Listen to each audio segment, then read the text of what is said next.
Non, Bonjour Stéphane. Bonjour. Bonjour Stéphane Nègre. Merci d'être avec nous. Vous êtes le patron d'Intel France. Exactement. Et merci d'avoir accepté notre invitation. On est très heureux de vous recevoir. Merci à vous. Parce que Intel est une société qu'on évoque quasi au quotidien ici à 01 TV et à 01 Net. Vous savez que franchement, vous êtes l'une des marques vedettes. C'est une marque qui est dans le paysage numérique depuis 50 ans et qui est quasiment, moi j'ai envie de dire, ce qui est à l'origine de la révolution numérique. L'invention du processeur, la création du processeur en 1971, c'est ce qui a lancé toute l'aventure numérique en réalité. Ça a permis, et notamment la loi de Moore, un des fondateurs d'Intel, qui a permis tout le monde numérique qui est autour de nous. La loi de Moore, elle est toujours valable d'ailleurs ou pas ? Elle est toujours valable, elle est toujours d'actualité. C'est dingue, ça. Les prévisions dans les années 60, c'était un doublement de la performance des processeurs tous les 18 mois.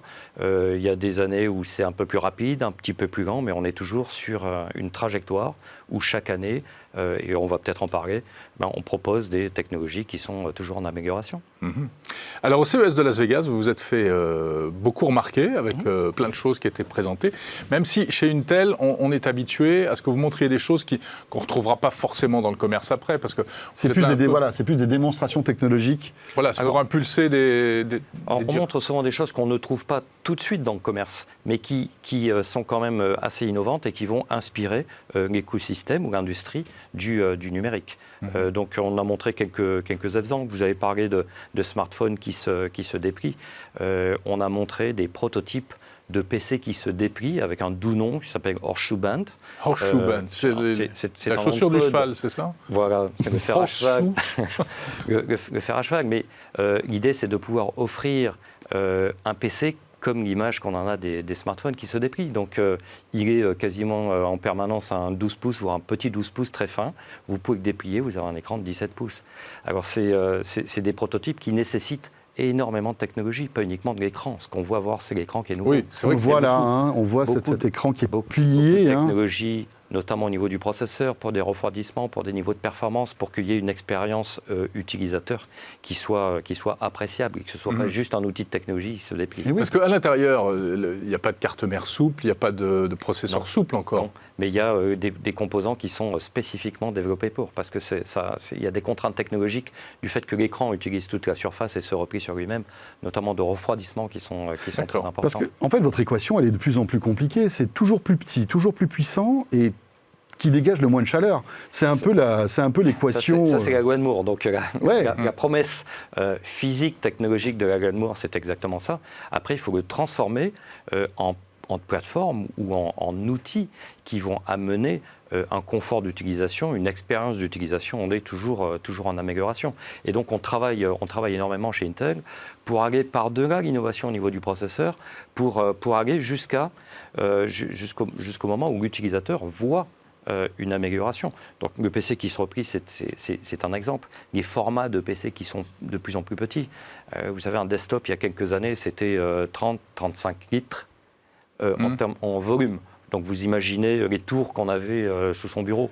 Ça devient extrêmement petit. Et aujourd'hui, vous faites des tout petits, ce qu'on appelle les NUC. On en fait des NUC qui sont très petits. Ouais. On a présenté au CES une version de NUC un tout petit peu plus grande, mais qui permet d'intégrer des performances graphiques qui sont parmi ce qui se fait de mieux pour des machines de gamers. Donc là où c'est-à-dire qu'on va miniaturiser le PC de gamer, en fait. C'est ça l'idée ?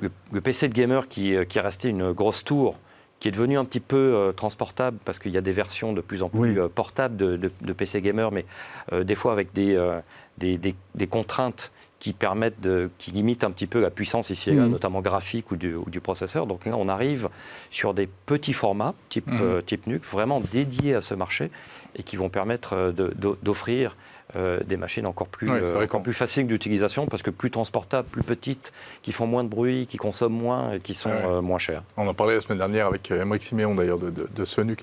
Aujourd'hui, les processeurs Intel, c'est quelle part de marché ? Vous êtes dans quel pourcentage de machines, de PC dans le monde ?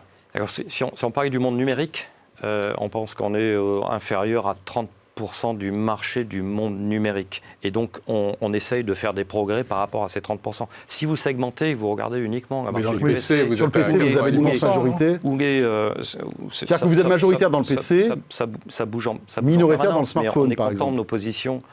On n'est quasiment pas présent dans les smartphones. On n'est plus présent dans les smartphones. Vous l'avez été Mais ça n'a pas été, on va dire, un succès phénoménal. Alors, on a fait des tentatives assez importantes et le marché du smartphone, si vous le connaissez, est assez verticalisé. C'est-à-dire que les grands fabricants ont leurs solutions, notamment d'APU ou de CPU, qui sont dédiés, donc verticaux. C'est le cas pour Samsung, pour Apple, etc.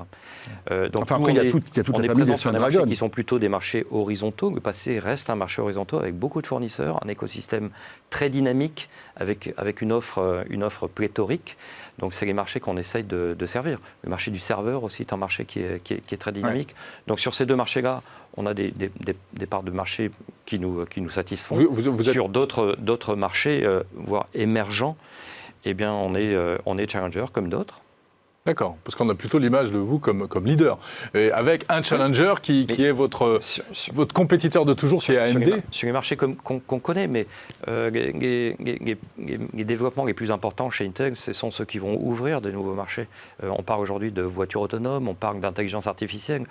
Aujourd'hui, il n'y a pas de leader incontesté dans la voiture autonome, puisque le marché démarre à peine. Dans l'intelligence artificielle, il y a de multiples... Vous allez faire des cartes, des puces spécialement dédiées à l'IA ? Alors, on en fait déjà, et de plus en plus, ce que l'on intègre, c'est des fonctionnalités d'intelligence artificielle dans les processeurs standards.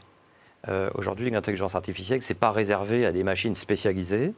Ce qu'on a présenté à CES notamment, c'est l'arrivée d'intelligence artificielle au niveau du PC, ou le PC grand public. Alors, oui, parce que finalement, l'intelligence artificielle, c'est quoi ? C'est la puissance de calcul et de la mémoire, non ? Alors, c'est une puissance de calcul, c'est un mode de programmation, c'est des usages, c'est une puissance de calcul qui est un petit peu spécifique, donc qui n'est pas standard dans les processeurs aujourd'hui. Donc, nous, on rajoute des fonctionnalités, des jeux d'instruction, voire des éléments spécifiques du processeur pour accélérer le rendu sur l'intelligence artificielle. En consommant moins d'énergie à chaque fois ? En consommant moins d'énergie, mais aussi en amenant des usages et des fonctionnalités qui aujourd'hui ne sont pas existantes dans les PC. Et il faudra équilibrer les tout. Il faudra équilibrer les deux. Si on met des fonctionnalités très puissantes sur un PC, mais qui vont le rendre soit beaucoup trop cher, soit trop consommateur d'énergie, il n'y aura pas de marché. La loi de Moore nous permet d'anticiper ça et de savoir quand les technologies vont retrouver leur marché. Un mot sur ce que vous avez annoncé au CES, donc écran pliable, enfin PC pliable en quelque sorte. Ça va être intéressant de voir si c'est juste un gadget, en tout cas un prototype qui est là pour faire parler, ou est-ce que ça va devenir une vraie tendance. Ça va être intéressant de voir ce qui va se passer en 2020. Lenovo qui a présenté aussi un produit dans ce... On a travaillé ensemble. Et vous avez travaillé ensemble. D'ailleurs, je crois que c'était le prototype Lenovo qu'on a vu là. Il y en avait un autre aussi chez vous ? Je n'ai pas vu. Enfin, nous, on avait vous aviez votre propre prototype. Voilà. Et il faut voir dans ce démonstrateur un effort de co-développement de l'industrie qui nous entoure. Tous les développements ne viennent pas d'Intel. On ne fait pas les écrans, on ne fait pas les systèmes de refroidissement et on ne commercialisera pas le PC qui est plié. Néanmoins, ça nécessite des efforts de R&D collaboratifs, synchronisés entre l'ensemble des acteurs de l'industrie. Ce que nous essayons de faire. Un mot aussi sur cette annonce de carte graphique. Il semblerait que vous réfléchissiez à lancer une carte graphique pour concurrencer, alors on va en parler tout à l'heure, AMD, mais aussi les Nvidia, etc. Parce que là encore, c'est de la puissance de calcul et vous vous dites, pourquoi pas... c'est de la puissance de calcul spécialisée. Quant à lui, le processeur, c'est peut-être la puissance de calcul la plus flexible. Et puis après, il y a de plus en plus un certain nombre d'accélérateurs. On a parlé pour l'intelligence artificielle.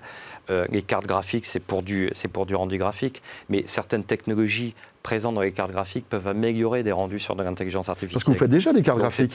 Alors on fait des cartes de graphiques intégrées. Intégrées, des chipsets graphiques. De nos processeurs ou chipsets pour l'informatique. Alors qu'ils ne sont pas d'une puissance phénoménale, c'est ça, enfin ils ne sont pas là pour c'est le meilleur compromis entre taille, consommation et puissance de calcul. Mais ce n'est pas des trucs de gamer, on va dire. Ça commence à le devenir. Donc au CES, on a présenté une première carte graphique, DG1, Discrete Graphic One, DG1 en français, qui était un démonstrateur et qui va nous permettre d'amener des technologies de carte graphique toujours proche du processeur pour... Mais là où on retrouvera une puissance équivalente à AMD ou à Nvidia. C'est ça l'objectif. Le but, c'est d'avoir la puissance qui est demandée par les utilisateurs et les usages. Donc ce n'est pas uniquement pour du jeu graphique, mais c'est aussi pour du jeu graphique. Donc si on lance une carte graphique qui n'est pas performante sur les derniers jeux, elle n'aura pas de succès. Donc notre objectif, c'est d'être performant pour viser ce marché. Ça sortirait et quand ? après déployer. On n'a pas communiqué de date, mais vous savez que dans l'industrie du silicium, à partir du moment où on montre des démonstrateurs, c'est que c'est déjà bien avancé. Le produit, c'est pas dans 5 ans, mais il n'y a pas de date de commercialisation. Un petit mot, Stéphane Nègre, à propos du projet Athéna, qu'est-ce que c'est ? Alors Athéna, c'est un petit peu le résumé de tout ce que je vous disais, c'est-à-dire l'effort au niveau de R&D pour amener des machines, là on parle proprement de PC portables, qui soient de plus en plus utilisables et qui emmènent vraiment une différenciation au niveau de l'usage. Dans le passé, on a vu cette approche avec Centrino, peut-être Ultrabook, vous vous souvenez. Oui, Centrino, c'était la connectivité, faire en sorte que le PC portable se connecte au réseau Wi-Fi notamment. Ultrabook, c'était la finesse, la portabilité. Là, Athéna, on va un petit peu plus loin, c'est vraiment sur des usages. Donc il y a des caractéristiques propres. Athéna, c'est 16 heures de restitution vidéo sur un PC portable avant d'avoir besoin de recharger 9 heures en fonction de productivité, qui peut être plus exigeante en termes de consommation que juste de la vidéo. C'est 4 heures de recharge batterie en moins de 30 minutes ou 4 heures de durée de vie de batterie en moins de 30 minutes.